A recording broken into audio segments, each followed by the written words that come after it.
Ate, ate, bili ko naman ito pangbaon ko lang. Tanga ka? Nag-aaral ka ba talaga? Mukha ba akong kumakain ng mga paninda mo?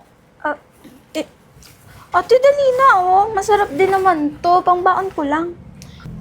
Ano masarap? Ang pagkakaalam ko, wala namang masarap na pagkain yung mga mahihirap na katulad mo. Kaya pwede ba, lumayo ka sa akin, ilayo mo yung paninda mo? Tsaka, ano yung bag mo na yan? Malamang peke yan. Kasi hindi mo naman kaya bumili. Tsaka yung magulang mo malamang mahirap lang.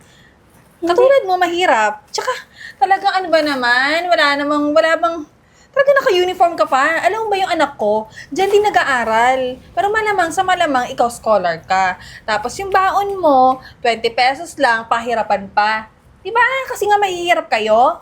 Hindi naman sa ganun, ate. Tsaka original to. Binili ko to dahil sa mga tinitinda ko, kaya malaking bagay to sa akin. Sino pinagloloko mo? Hoy, ang bata-bata mo pa, sinungaling ka na. Mandurugas ka na. Hoy, pwede ba? Alam ko na yung mga ganyan style. Kunwari, magbebenta kayo, pero ang totoo, pag nanakawan nyo kaming mga mayayaman. Kasi nga, mga mahihirap kayo eh. Alam mo, hindi kayo magtrabaho ng maayos sa bagay. Hindi ka naman talaga makakapagtrabaho kasi nga bobo ka. Malamang, kaya ka nga naging scholar naawa na lang yung mayor, kaya pinapapasok ko yun sa school na mamahalin. Grabe naman po kayo, ate. Kahit naman ganito lang po yung tinda ko, malaking tulong to sa akin. Nabibili ko kaya mga gusto ko. Hoy, pwede ba wag mo akong dramahan? Tsaka pwede ba, ikaw manluloko kaya sino niloloko mo, ha? Ikaw may pambili ng original na bag? Malamang sa manamang wala, kaya malamang ninakaw mo yan. Ganyan naman kayo mga mahihirap eh. Ma'am, mawalang galang na po naririnig ko po kasi kayo, ang lakas ng boses mo eh. Wala namang masama sa pagtitinda, ma'am eh. So, alam mo wala naman talaga masama sa pagtitinda. Alam mo kung ano yung masama? Yung pakikialam, pakilamera ka. Sino ka ba? Kaibigan ko po to si Chanel. Oh Siya my- nga po nagtuturo sa akin maglako, ma'am eh. Tsaka ang galing ko yan nito. Anong gusto mong gawin ko? Palakpakan ko kayong dalawa kasi ang gagaling nyo. Ang gagaling nyo mambwisit ng mga katulad ko. Pwede ba? Sa bagay, magkaibigan naman talaga kayo kasi ikaw, pares kayo mahirap. Tsaka pwede ba? Ikaw, ano sabi mo? Original yung bag mo? Hindi mo nga ma-plancha yung uniform mo eh. O, ikaw, wag ka nakikisaling baboy ka ha.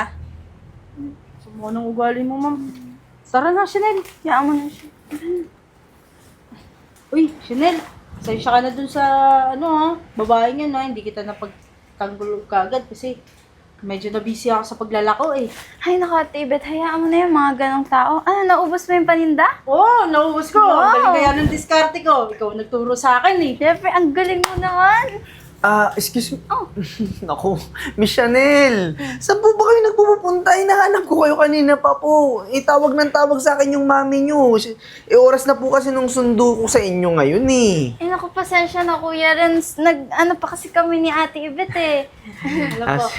Yung alaga kasi namin, driver nila ako. Hinahanap ko na yung alaga ko. Papagalitan ako nung nanay nito eh. Chanel, halika na. Andun na yung sasakyan. Sige, ate. Sige, Chanel, doon ka Ate, na. ito, sayang din to. Ibenta mo na lang din. Sa'yo Sige, na. ako bahala sa kita nito. Ibibigay ko sa'yo agad. Sa'yo na, Ate Ibet. Tulong ko Sure na ka? din sa'yo. Siyempre. Sige, ako mauna na ako ha. Okay. Halika na. Hoy! Paano ka nakapasok dito sa company namin? Bawal magpapasok ng mga daga dito na katulad mo. Grabe ka naman, ate. Napadaan lang naman ako dito. Tsaka bakit ba ako lagi tinatawag ng ate? Hindi naman kita kamag-anak at never ako magkakaroon ng kamag-anak na katulad mo, mga mahirap pa sa daga. Siyempre, mas matanda ka sa akin. Tsaka ba't ba lagi kang galitin mo yung buhok mo? Red na. Lagi kasing galit. Tanga, pinasalon ko to kaya to nag-red. Kung bobo-bobo mo talaga. Kala ko kasi kaya nag kasi lagi kang galit. Tangahan mo naman. Asa ba yung mga magulang mo? Hindi ka ba nila tinuruan na kapag sa mga gantong lugar, hindi ka dapat pumupuslit? Bakit? Magnanakaw ka dito, no? Grabe ka, hindi ako magnanakaw. Hindi Aba, ko kaya sumasagot- gawin yon. Sumasagot-sagot ka pa. Mukha ka naman talaga magnanakaw. Magnanakaw ka! Anong ginagawa mo sa batang to, ha? Sinabihan ko lang naman siya kung anong ginagawa niya dito. Sumasagot-sagot pa. Totoo naman magnanakaw ka eh. Ano bang pinagsasabi mo? Kat, kilalanin mo muna yung tao bago ka manghusga at manakit. Ma'am Eden, hindi ko na kailangan kilalanin yung tao na dahil sa itsura pa lang yan, mukha naman talaga walang gagawing matinuyan sa buhay. Sa katunayan nga, same sila ng school na pinapasukan ng anak ko. Kung di ka pa naman marunong mahiya, asa na yung magulang mo? Ha? Hindi ka ba kaya pag-aralin sa magandang school kaya doon ka nakikiaral sa school namin? Sa school ng anak ko? Kung sinabi ko sa'yo, ako yung nanay niya. Miss Eden, hindi naman to joke time para magpatawa ka. Pwede ba? Seryoso tayo dito. Seryoso ako nagagalit dito sa impacta na to. Sa tingin mo, nagjo-joke ako? Ako nga yung nanay niya. Kung nilalait mo siya dahil sa itsura niya, dahil simple lang, wala kang magagawa. Alam mo, hinahayaan ko lang tong anak ko kung anong gustong gawin niya sa buhay. Para matuto siya. Para alam niya kung ano ang realidad sa buhay. Kaya kung hinuhusgas mo siya, wala kang magagawa. Pero alam mo kung ano lang pwede kong gawin dahil sa ginawa mo sa anak kong pananakit mo? Tatanggalin kita dito. Miss Eden, hindi ko naman po alam ng anak niyo yan. Eh kung alam ko lang naman po, ipi-princess treatment ko yan. Aalagaan ko na para kong anak. Sorry na po. Tama yan, Mami. Tanggalin mo siya sa kumpanya mo. Yung mga ganyang tao, hindi deserve ng magandang trabaho. Kita mo na? Ganyan kagaling yung anak ko. Ikaw, narinig mo yung sinabi ng anak ko? Natanggalin ka dito. Pwes, yun ang susundin ko. Kasi sa tingin ko, Kat, kapag nagtagal ka dito sa company ko, lahat ng empleyado ko, lalaitin mo, huhusgat mo, at sasaktan mo. Kaya ayokong mangyari yun. Ayokong madumihan ang reputasyon ng company pinaghirapan ko. Ang swerte ng anak mo, nasa private school. Gawa ng nandito ka, sa akin, alam ko namang hindi mo afford na magpaaral ng private school. Pero, sa tingin ko, babagsak na yung anak mo sa public school kasi mawawalan ka ng trabaho. Kasi alam mo kung bakit? Ipapa-blacklist kita sa lahat ng company kung saan kasosyo ko. Miss Eden, wag naman po. Hindi pa ba sapat na tinanggal niyo lang ako sa trabaho? Huwag niyo naman ako ipa-blacklist. Paano naman yung anak ko? Ang ganda-ganda pa naman nun. Yung isa na yung sa public yun Pues ngayon, masasanay siya sa totoong buhay na kakaharapin niya. Kaya ikaw, umalis ka na. Kung hindi, ipapakalagkad kita sa security guard.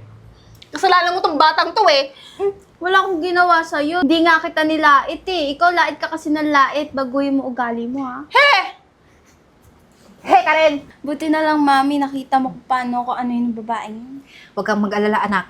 Hindi na yun makakabalik dito. Ay, uy, Chanel! Ate Ito Yvette. pala yung kita mo yung iniwan mo sa akin na ano. Ate Yvette, di ba sabi ko sa'yo na nga yan? Teka lang. Kaibigan mo? Ay, opo, Mami. Ay, hello po. Ay, kumusta po kayo? Ay, okay lang po. Ma'am, ibabalik ko sana yung benta ng iniwan niya sa aking mga mga cup noodles. Hindi ko naman po rin kasi kailangan to kasi yung tinuruan niya akong magbenta kaysa manghingi. Malaking bagay na po yun sa akin. Nako, ang bait mo naman. Alam mo, sa mga katulad mo, dapat binibigyan ng chance sa buhay, ng opportunity. Kaya, dahil sa kabaitang loob mo sa anak ko, gusto kong bigyan ka ng maayos na trabaho. Nako, ma'am, ako magtatrabaho? Bakit naman hindi? Sa tingin ko naman, madali kang tuuruan, di ba? Ay, Oo, Mami, madali siyang turuan. nako, sige po, kailan po ako mag-uumpisa? Kahit bukas, pero wag kang mag-alala kung mga susuotin mo ay kailangan mo pang bumili, ako nang bahala. Magsha-shopping tayo at kung yung tinitirhan mo naman ay pinoproblema mo rin, meron akong accommodation, free accommodation para sa mga katulad mo. Ay, nako ma'am, sobra-sobra naman po talagang ino-offer niyo sa akin. Pero tatanggapin ko po yan, hindi po kayo mapapahiya sa akin. Tsaka, alam niyo po ba, ang ganda po ng pagpapalaki mo sa anak mo kasi naiiba po siya sa lahat. Ako, wala yun. Isa pa, alam ko naman na yung mga nagiging kaibigan ng anak ko, may mga mabubuting puso. Kaya, naniniwala ako at may tiwala ako sa'yo na darating ang panahon, gaganda ang buhay mo. Maraming salamat po, ma'am. O siya, sige na! Yan, Ate Yvette, sa'yo na yan. Ay, ikaw bahala, akin na to. O, tara na, Thank you. dadagdagan ko pa yan. Mag-shopping na tayo. Sama ako, ma'am? Oo nga, tara na! Ay, tara na.